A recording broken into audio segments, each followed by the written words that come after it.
ఒక లింక్ పంపిస్తున్నాను. ఆ లింక్ ఓపెన్ చేస్తే ఏమవుతుంది అనేది మీకు చూపిస్తాను. ఇప్పుడు ఫోటో క్యాప్చర్ అయ్యింది. నైస్. కంటిన్యూగా క్యాప్చర్ అవుతూనే ఉంటాయి. నేను వేరే వాళ్ళు పంపిస్తే నాకు అలా వస్తుందా డేటా? అది మీకే వస్తుంది. పాస్వర్డ్స్ని ఐడెంటిఫై చేయడం ఈజియెస్ట్ వే. మీ ఫింగర్ ప్రింట్ కానీ లేదంటే మీ బయోమెట్రిక్ కానీ తెలిస్తే without OTP without pin number they can withdraw money. టెలిగ్రామ్లో చాలా మటుకి స్కామ్స్ జరుగుతాయి. ఎందుకు అంటే మీకు ఎప్పుడైనా ఇల్లీగల్ వర్క్స్కి ఆఫర్స్ ఏమైనా వచ్చాయా? హాయ్ సార్, నమస్తే సార్. సార్, ఇప్పుడు ఎథికల్ హ్యాకింగ్ నేర్చుకున్న వాళ్ళు ఎవరి ఫోన్ అయినా హ్యాక్ చేయడం ఈజీయేనా, అంటే పాసిబుల్ అవుతుంది అంటారా? ఎథికల్ హ్యాకింగ్ రెండు డిఫరెన్స్. ఎథికల్ హ్యాకింగ్ అంటే ఏంటి అంటే ఫస్ట్ థింగ్ లీగల్గా చేసేది. అంటే మనం చేసే పని ఏంటి అంటే ఎథికల్ హ్యాకర్స్ చేసే పని ఏంటి అంటే ఒక బగ్ని ఫైండ్ అవుట్ చేసి ఒక లూప్ హోల్ ఉంది ఏదో ఒక వల్నరబిలిటీ ఉంది అంటే దాన్ని రిపోర్ట్ చేయడం మన పని. హ్యాకింగ్ అంటే సేమ్ టెక్నిక్స్ ఫాలో అవుతారు, కాకపోతే ఒకటి ఏంటంటే వాళ్ళు రిపోర్ట్ చేయరు, మిస్యూజ్ చేస్తారు. సో ఇప్పుడు మీరు అడిగిన క్వశ్చన్ ఎథికల్ హ్యాకింగ్ నేర్చుకున్న వాళ్ళు సెల్ ఫోన్స్ని ఈజీగా హ్యాక్ చేయవచ్చా, పాసిబిలిటీ ఉందా అని. సో ఇప్పుడు మీకు ఒక లింక్ పంపించాను, ఫర్ ఎగ్జాంపుల్ మీరు ఏదో క్లిక్ చేశారు, క్లిక్ చేస్తే ఆటోమేటిక్ కెమెరా యాక్సెస్ రావడము, మైక్రోఫోన్ యాక్సెస్ రావడము, లేదా కంప్లీట్ ఫోన్ అంతా కూడా కంట్రోల్లోకి రావడము, ఇలాంటివి జరిగే ఛాన్సెస్ అయితే ఉన్నాయి. సో పాసిబిలిటీస్ అయితే ఉంటాయి. నా దగ్గర ఇప్పుడు ఐఫోన్ ఉంది సార్, దీన్ని మీరు ఏదైనా యాక్సెస్ చేయడానికి పాసిబుల్ అవుతుందా? ప్రాక్టికల్గా అంటే నేను ఒకటి చేసి చూపిస్తాను. చిన్న టెక్నిక్ ఇది, ఓకే, చాలా చిన్న టెక్నిక్ చెప్పాలి అంటే. ఆండ్రాయిడ్లో ఎక్కువ వాటికి హ్యాక్ అవుతుందని అందరికీ తెలుసు, కానీ ఐఫోన్ హ్యాక్ అవ్వదని ఒక అసెప్షన్లో ఉంటారు చాలామంది. దానికి ఒక చిన్న ఇది ఎగ్జాంపుల్ అనమాట. ఇప్పుడు మీది ఇప్పుడు ఐఫోనే లైవ్లో చేసి చూపించచ్చు. నాకు ఫోన్ కూడా అవసరం లేదు, ఫోన్ అవసరం లేదు. నేను జస్ట్ ఒక లింక్ పంపిస్తాను మీకు, మీరు ఆ లింక్ ఓపెన్ చేయండి. ఇక్కడ నేను యాప్ ఇన్స్టాల్ చేయట్లేదు, ముందే చెప్తున్నాను, జస్ట్ ఒక లింక్ పంపిస్తున్నాను. ఆ లింక్ ఓపెన్ చేస్తే ఏమవుతుంది అనేది మీకు చూపిస్తాను.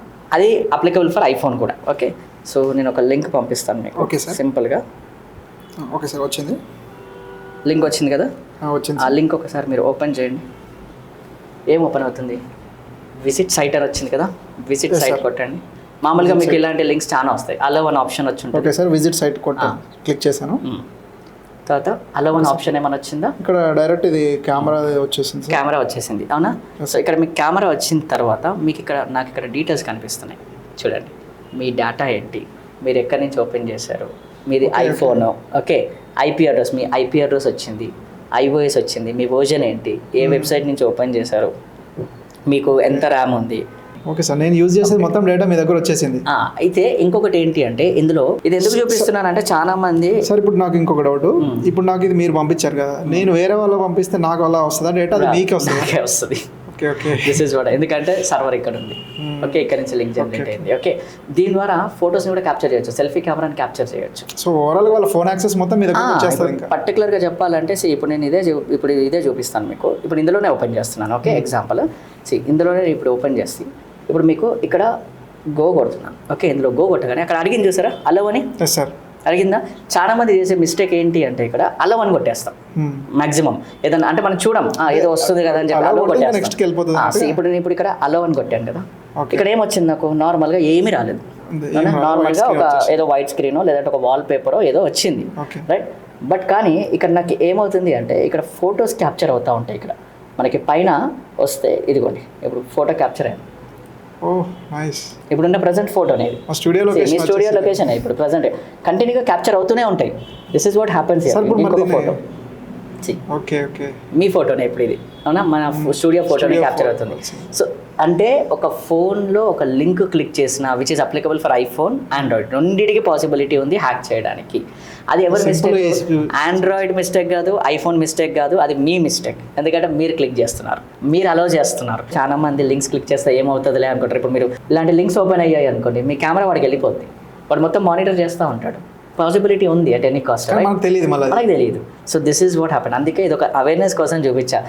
ఈ లింక్ క్లిక్ చేస్తే ఫోటో ఒకటే కాదు, మైక్రోఫోన్ యాక్సెస్ వస్తుంది, కెమెరా యాక్సెస్ వస్తుంది, location access, exact pin point location వస్తుంది, నువ్వు ఎక్కడికి వెళ్తున్నావు అనేది.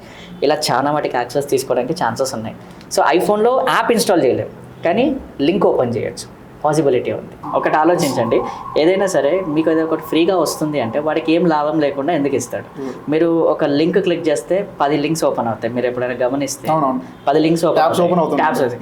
బెట్టింగ్ యాప్స్కి సంబంధించి ఓపెన్ అవుతాయి, ఓపెన్ అవుతాయి, డిఫరెంట్ సైట్స్కి తీసుకొని వెళ్ళిపోద్ది.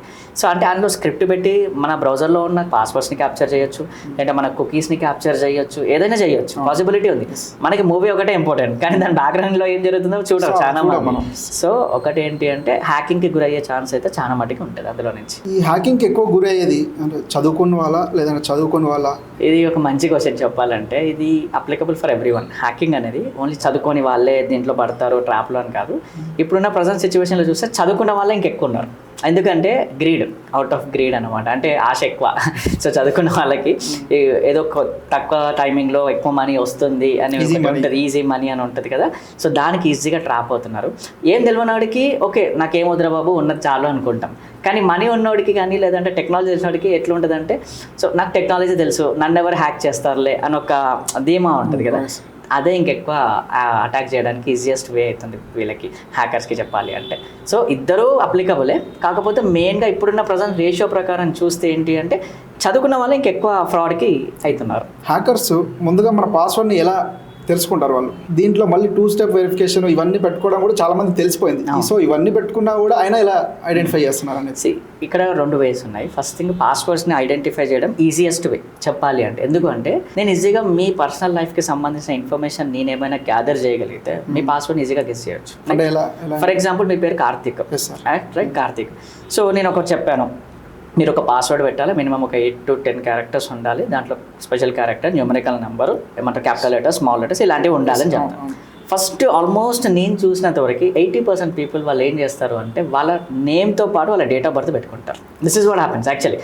ఫర్ ఎగ్జాంపుల్ మీరు కార్తిక్ అయితే క్యాపిటల్ K @ సంథింగ్ ఏదో ఒక మీ డేట్ ఆఫ్ ఇయర్ చాలా మంది సేమ్, ఎందుకంటే ఈజీగా గుర్తుపెట్టుకోవచ్చు అని చెప్పేసి. లేదు అంటే కొంతమంది ఫోన్ నెంబర్లు పెట్టుకుంటారు, కొంతమంది వాళ్ళ పర్సనల్ లైఫ్కి సంబంధించిన వాళ్ళ మమ్మీ నేమో లేదంటే గర్ల్ ఫ్రెండ్ నేమో బాయ్ ఫ్రెండ్ నేమో ఇలాంటివి పెట్టుకుంటారు. ఇదంతా మీడియా ఇదంతా ఎక్కడ గ్యాదర్ చేస్తారు అంటే సోషల్ మీడియా ఈజీగా దొరికేస్తుంది అట్ ఎనీ కాస్ట్. సో మీరు అడిగినట్టు అది ఒకవేళ మీరు సెకండ్ స్టెప్ పెట్టుకోకపోతే ఐ కెన్ ఈజీలీ లాగిన్, ఇది పాసిబిలిటీ ఉంది. ఇంకొక వే ఉంది, సరే సార్ పాస్వర్డ్ దొరికింది బట్ ఓటీపీ ఉంది, ఓటీపీని ఎలా మనం బ్రేక్ చేస్తారు వెరిఫికేషన్ అని చెప్పేసి. దీనికి ఏంటి అంటే కొన్ని టెక్నిక్స్ ఉంటాయి, బ్రూట్ ఫోర్స్ అటాక్స్ అని. ఇప్పుడు మనకి 4 digit నెంబర్ ఉంది, ఎగ్జాంపుల్ చెప్తున్నాను. ఈ 4 digit నెంబర్లో మనకి కాంబినేషన్స్ చెక్ చేస్తాం, కొన్ని టూల్స్ ఉంటాయి.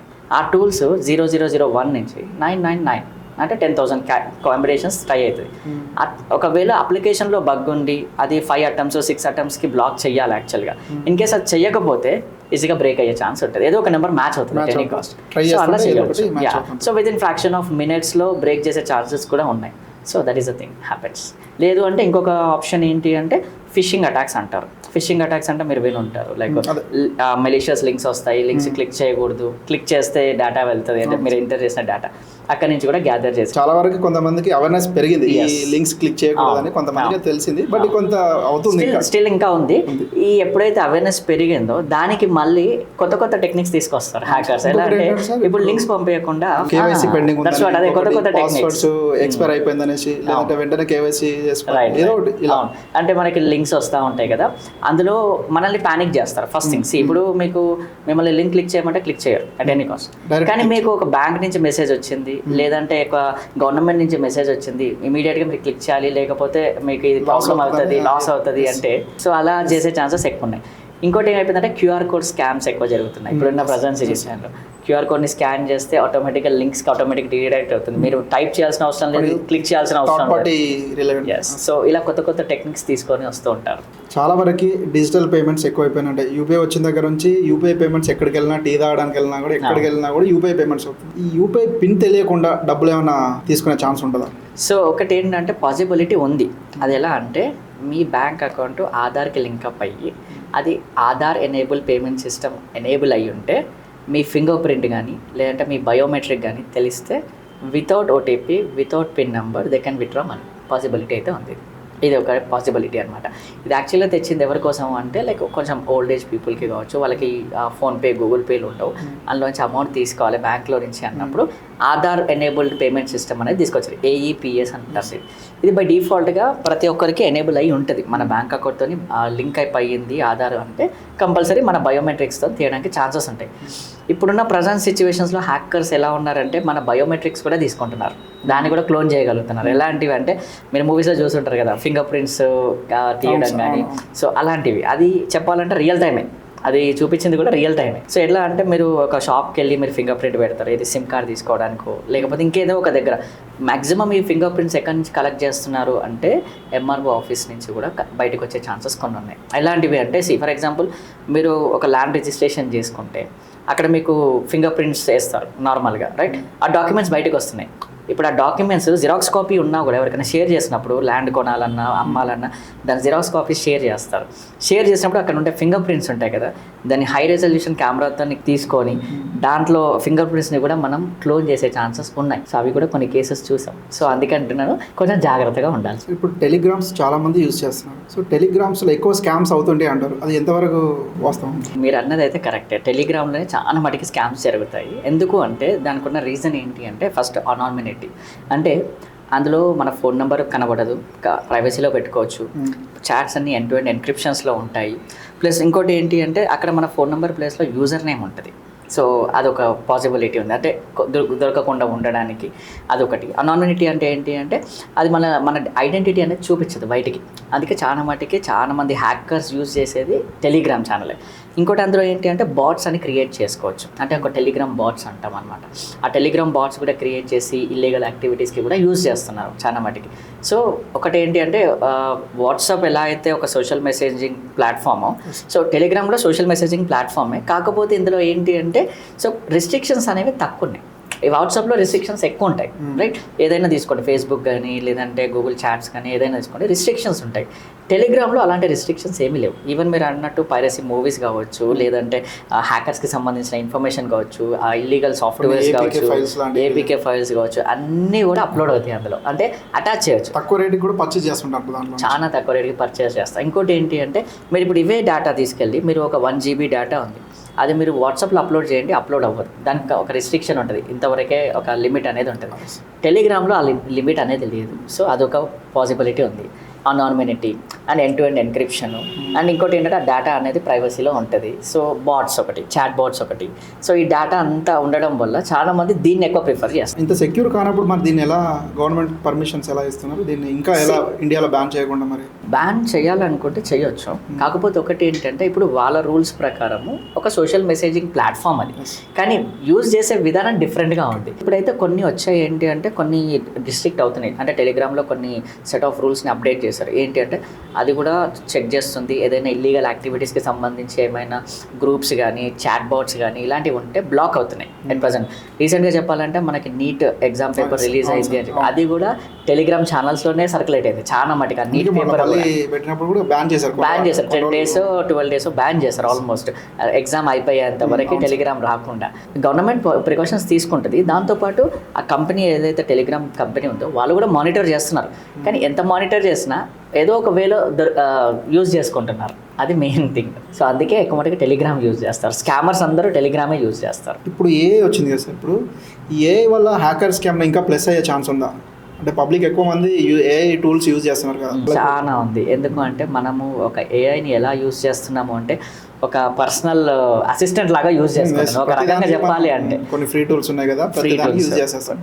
మీరు ఈవెన్ ఇక్కడ ఏదైనా ఒక మెయిల్ రాయాలి అన్నా AIని అడుగుతున్నాం, లేదంటే ఒక పోస్ట్ పెట్టాలి అన్నా సోషల్ మీడియాలో AIని అడుగుతున్నాం కంటెంట్ కోసం. సో అంటే మన డేటా AIకి ఇస్తున్నాం, ChatGPT కావచ్చు, ఇంకేదైనా కావచ్చు. అంటే మన డేటా వాడి దగ్గర స్టోర్ అవుతుంది కదా. సో ఇన్ కేస్ హ్యాకర్స్ కూడా ఫర్ ఎగ్జాంపుల్ మీ డేటా కావాలి అంటే అందులో నుంచి ఫెచ్ చేసే ఛాన్సెస్ ఉన్నాయి, కొంతవరకు ఉన్నాయి. సో కంప్లీట్గా చెప్పట్లేదు. ఇన్ కేస్ ఆ AI మోడల్ కనుక హ్యాక్ చేయగలిగితే లేదా దాంట్లో ఉన్న బగ్స్ని తీయగలిగితే, సో జైల్ బ్రేకింగ్ అంటాం వీటిని, ఈ జైల్ బ్రేకింగ్ చేయగలిగితే సెన్సిటివ్ డేటా బయటకు వచ్చే ఛాన్స్ ఉంటుంది. అది పర్సన్స్కి సంబంధించిన ఇన్ఫర్మేషన్ రావచ్చు, లేదంటే ఆ పర్టికులర్ అప్లికేషన్కి సంబంధించిన ఇన్ఫర్మేషన్ కూడా రావచ్చు. సో దాన్ని జైల్ బ్రేకింగ్ అంటారు. సో పాసిబిలిటీస్ ఉంటాయి. ఇంకోటి ఏంటంటే ఈ హ్యాకర్స్ మంచి కన్నా చెడుకి ఎక్కువ యూజ్ చేస్తున్నారు ఈ ఏఐని. ఎగ్జాంపుల్ ఇప్పుడు ఒకప్పుడు మనకి ఏఐ రాకముందు ప్రోగ్రామింగ్ రాసేవాళ్ళు, ఏది ఫర్ ఎగ్జాంపుల్ ఏదైనా చెయ్యాలి అన్న కూడా ప్రోగ్రామింగ్ రాసేవాళ్ళు. ఇప్పుడు with in fraction of minutes or సెకండ్స్లో దానికి ఒక ప్రాంప్ట్ ఇస్తే అదే మొత్తం తీసుకొచ్చి ముంగడ పెట్టేస్తుంది మనకి, రైట్? సో అంటే అటాక్ చేసే వాళ్ళకి ఎంతైతే డిసడ్వాంటేజ్ ఉందో, సో డిఫెన్స్ కూడా యూజ్ చేస్తున్నారు. డిఫెన్స్ ఎలా అంటే సెక్యూరిటీ పరంగా కూడా మేము యూజ్ చేస్తున్నాం ఏఐని. ఎందుకంటే ఏదైనా అటాక్ వచ్చినప్పుడు దాన్ని డిటెక్ట్ చేయడం కానీ, లాగ్ అనాలిసిస్ చేయడం కానీ చేస్తున్నాం. కానీ అలాగే సేమ్ టెక్నాలజీని హ్యాకర్స్ కూడా యూజ్ చేసుకుంటున్నారు. గుడ్ అండ్ బ్యాడ్ రెండు ఉంటాయి. ఒక టెక్నాలజీ తీసుకుంటే రెండు ఉంటాయి. సో ఇది కూడా సో మాక్సిమం మన పర్సనల్ డేటా దాంట్లో అప్లోడ్ చేయకపోవడం బెటర్ అంటారు మీరు? ఒక రకంగా ఎస్, బెటర్. ఫోటోస్ కానీ వీడియోస్ కానీ ఏవైనా? ఎస్.